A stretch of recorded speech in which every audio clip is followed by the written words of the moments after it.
Hello everyone, this is Abhishek and welcome to this session.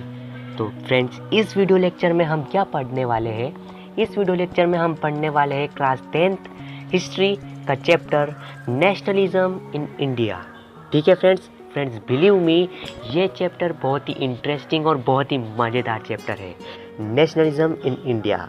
ठीक है, तो चैप्टर को स्टार्ट करने से पहले मैं आपको बता देना चाहता हूँ कि consider the chapter as a story of India. It helps to remembering the events and dates. Okay, तो आप पूरे चैप्टर को एक स्टोरी समझकर चले कि ये हमारे इंडिया की स्टोरी है। स्टोरी समझ के चलने में ये फ़ायदा होगा कि आप इवेंट्स और डेट्स को याद करने में आसानी रहेगी। ठीक है फ्रेंड्स, तो चलिए चैप्टर को शुरू करते हैं। हमारा फर्स्ट टॉपिक है द फर्स्ट वर्ल्ड वॉर, खिलाफत एंड नॉन कोऑपरेशन। ये हमारा जो चैप्टर है वो स्टार्ट होता है फर्स्ट वर्ल्ड वॉर से। फर्स्ट वर्ल्ड वॉर 1914 से स्टार्ट होता है। डेट को याद करके चलिएगा साथ में। तो फर्स्ट वर्ल्ड वॉर चलता है भैया, 1914 से स्टार्ट होता है फर्स्ट वर्ल्ड वॉर। क्या क्या इम्पैक्ट है इंडिया पर फर्स्ट वर्ल्ड वॉर के? तो the impact of first world war on India. ठीक है, उस समय ब्रिटिश का रूल चल रहा था इंडिया में, अंग्रेजों का शासन चल रहा था। तो क्या क्या इम्पैक्ट पड़ सकते हैं? First, huge increase in defence expenditure. ठीक है, इनकम टैक्स इंक्रीज्ड। भैया पैसे चाहिए थे तो कहाँ से आएंगे? यहाँ से, इंडिया से। क्या कर दिया उन्होंने? जो टैक्सेस है वो बढ़ाना स्टार्ट कर दिया। Third, force recruitment in rural areas to supply for soldiers. ठीक है, वॉर चल रहा था, वॉर में लड़ेंगे कौन? सोल्जर्स लड़ेंगे। सोल्जर्स कहाँ से आएंगे? तो उन्होंने रूरल एरियाज में फोर्स करना स्टार्ट कर दिया to supply for soldiers. Fourth, 1918 और 1919 में, 1920 और 1921 में क्रॉप फेल्ड हो गई in many parts of India. ठीक है, मैनी पार्ट्स ऑफ इंडिया में क्रॉप फेल्ड हो गई, फसल उगी ही नहीं। तो crop failed in many parts of India, तो उससे क्या हुआ भैया? उससे क्या हुआ? 12 से 13 million people died due to famines and epidemic. इस भूखमरी से, इस महामारी से 12 से 13 मिलियन पीपल मर गए। ठीक है, तो ये थे impact of first world war on India. ठीक है, तो भैया अब आए हमारे स्टोरी के मेन हीरो। ठीक है, main hero, main character of our story कौन? महात्मा गांधी जी। ठीक है, तो Mahatma Gandhi return to India from South Africa on 1915। 1915 में साउथ अफ्रीका से इंडिया आते हैं कौन? महात्मा गांधी जी। महात्मा गांधी जी की एंट्री होती है 1915 में। 1915 में महात्मा गांधी की एंट्री होती है। भैया महात्मा गांधी तो आए 1915 में, और हमारे इंडिया में कैसा माहौल चल रहा था? बहुत ही बेकार माहौल चल रहा था। ठीक है, बहुत ही बेकार माहौल चल रहा था, फेमाइन्स थी, एपिडेमिक चल रही थी। तो 1915 में महात्मा गांधी लाए, और अपने साथ क्या लाए? अपने साथ लाए आइडिया ऑफ सत्याग्रह। अपने साथ लाए आइडिया ऑफ सत्याग्रह। ठीक है, सत्याग्रह का मतलब समझिए पहले। सत्याग्रह क्या होता है? सत्याग्रह मतलब नॉन वायलेंस। नॉन वायलेंस यानी बिना किसी वायलेंस के, किसी भी लाठी के, बिना किसी लड़ाई झगड़े के हमको अंग्रेजों को देश से भगाना है, बिना नॉन वायलेंस से। ठीक है, तो ये होता है सत्याग्रह। ठीक है, तो गांधी जी 1915 में आए, क्या लाए? आइडिया ऑफ सत्याग्रह। ठीक है, उन्होंने आते से ही 3 सत्याग्रह मूवमेंट लॉन्च कर दिए। ठीक है, क्या लाए? उन्होंने आते से ही 3 सत्याग्रह मूवमेंट लॉन्च कर दी। फ्रेंड्स, सीक्वेंस में याद रखिएगा, स्टोरी को पूरे सीक्वेंस में याद रखिएगा। 1914 में फर्स्ट वर्ल्ड वॉर हुआ, उसके बाद क्या क्या इम्पैक्ट थे हमारे इंडिया पर? बहुत बेकार माहौल चल रहा था। उसके बाद साउथ अफ्रीका से इंडिया आते हैं कौन? हमारे मेन हीरो महात्मा गांधी 1915 में आते हैं। आते से ही उन्होंने 3 सत्याग्रह मूवमेंट 3 साल में उन्होंने लॉन्च कर देंगे।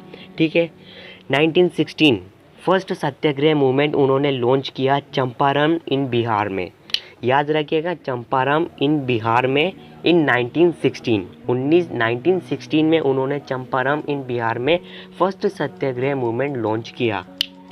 ठीक है, सेकंड 1917 में खेड़ा डिस्ट्रिक्ट इन गुजरात में लॉन्च कर दिया टू हेल्प द पीजेंट्स, ठीक है, टू हेल्प द पीजेंट्स। 1917 में खेड़ा डिस्ट्रिक्ट इन गुजरात में, ठीक है। 1918 में थर्ड सत्याग्रह लॉन्च किया, कहाँ पर किया? अहमदाबाद में, वो भी गुजरात में ही है, ठीक है। टू हेल्प मिल वर्कर्स, काहे के लिए? टू हेल्प मिल वर्कर्स, ठीक। आपको ये याद रखना है कि 1916 में फर्स्ट, 1917 में सेकंड, 1918 में थर्ड सत्याग्रह मूवमेंट लॉन्च किया, ठीक है। चंपारण इन बिहार में किया, खेड़ा डिस्ट्रिक्ट इन गुजरात में किया और थर्ड अहमदाबाद इन गुजरात में ही किया, ठीक है। सीक्वेंस में चलना है, सीक्वेंस में, ठीक है। ये चंपारण इन बिहार को हो गया, ठीक है। और ये खेड़ा डिस्ट्रिक्ट इन गुजरात 1917 का हो गया और ये अहमदाबाद इन 1918, ठीक है। अहमदाबाद का ये सत्याग्रह मूवमेंट स्टार्ट कर दिया। सीक्वेंस और डेट साथ में चलना चाहिए, यहाँ तक कोई दिक्कत नहीं होनी चाहिए। तो after his 3 successful movement he launched a nationwide satyagraha against Rowlatt act, ठीक है। अब भैया गांधी जी खुश हो गए, या गांधी जी सोचने लगे चलो भैया मैंने आते से ही 3 सत्याग्रह मूवमेंट लॉन्च कर दिए और तीनों सक्सेसफुल हो गए, अब मैं करूँगा नेशन वाइड सत्याग्रह मूवमेंट, ठीक है, अगेंस्ट रोलेट एक्ट के। अब ये रोलेट एक्ट क्या था भैया, इसको समझते हैं। रोलेट एक्ट था, this act gives enough power to British government to suppress any political leaders and put them in the prison, ठीक है। ये रोलेट एक्ट था, ये रोलेट एक्ट ब्रिटिश ऑफिसर्स के लिए इतना पावर देते था और वो ब्रिटिश ऑफिसर किसी भी पॉलिटिकल लीडर्स को सप्रेस कर सकते हैं, रिप्रेस कर सकते हैं, दबा सकते हैं और डायरेक्टली बिना किसी वारंट के वो प्रिजन में उन्हें भेज सकते हैं। किसे? इंडियन पॉलिटिकल लीडर्स को। तो ये ब्रिटिश ऑफिसर्स के पास पावर दे देता था। कौन? ये रोलेट एक्ट। तो इसी रोलेट एक्ट के अगेंस्ट महात्मा गांधी जी ने नेशन वाइड सत्याग्रह लॉन्च कर दिया, ठीक है। यहाँ तक कोई दिक्कत नहीं होनी चाहिए। तो नेशन वाइड सत्याग्रह में क्या हुआ? रैलीज ऑर्गेनाइज्ड हुई, workers went on strikes, shops are closed और अप्रैल 10 को क्या हुआ? Police fired on public.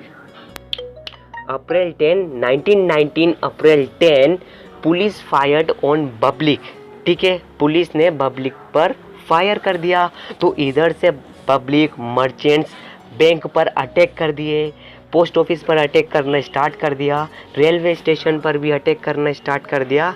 अब इस अटैक को देखकर क्या ब्रिटिश गवर्नमेंट चुप बैठेगी? नहीं। तो ब्रिटिश गवर्नमेंट ने क्या किया? ब्रिटिश गवर्नमेंट ने मार्शल लॉ इम्पोज कर दिया। क्या होता है मार्शल लॉ? मार्शल लॉ होता है army control the power of local police in emergency situation. Emergency situation में पुलिस की जो पावर होती है वो आर्मी कंट्रोल करती है, ना कि पुलिस, ठीक है। इमरजेंसी सिचुएशन यानी कोई दंगे की सिचुएशन हो गई है तो वहाँ पर आर्मी कंट्रोल करती है पावर ऑफ पुलिस, ना कि कोई पुलिस, ठीक है। और इस मार्शल लॉ का हेड किसको बना दिया गया? जनरल डायर को। किसको बना दिया गया? मार्शल लॉ का हेड जनरल डायर को मार्शल लॉ का हेड बना दिया गया। तो अब बात करते हैं जलियांवाला बाग मैसेकर की, ठीक है। तो मार्शल लॉ को इम्पोज कर दिया गया था। तो जो इनफेमस जलियांवाला बाग मैसेकर है वो कब हुआ था? 13 अप्रैल 1919 को। डेट को याद रखिएगा, 13 अप्रैल 1919 को the infamous Jallianwala Bagh massacre हुआ था, ठीक है। जो क्राउड ऑफ पीपल थे वो वहाँ पर इकट्ठा हुए थे, काहे के लिए? बैसाखी सेलिब्रेट करने के लिए। उस दिन बैसाखी था और उन पीपल को नहीं पता था कि मार्शल लॉ नाम की भी कोई चीज़ इम्पोज हुई थी। तो वो बेचारे बैसाखी मेले को अटेंड करने जलियांवाला बाग में आए थे, ठीक है। तो ये जो सब कहानी है ये लिखी है, इस पीडीएफ को आप डाउनलोड कर लीजिएगा। मैं आपको शॉर्ट में, इन शॉर्ट और सिंपल में आपको बता देता हूँ, ठीक है। तो जनरल डायर था मार्शल लॉ का हेड। तो जनरल डायर ने क्या किया? जो जलियांवाला बाग था उन्होंने उसके जो 2 गेट थे उनको एग्जिट करा दिया, उनको बंद करा दिया गया और फायर कर दिया पूरी पब्लिक में, पूरे crowd of thousands of people में फायर करा दिया। किसने? जनरल डायर ने, ठीक है। Hundreds of people were killed in this incident, ठीक है। और जो पब्लिक थी इस जलियांवाला बाग मैसेकर के बाद, जो पब्लिक थी वो बहुत ही वायलेंट हो गई थी। पब्लिक ने अटैक करना स्टार्ट कर दिया और वायलेंस का रूप ले लिया।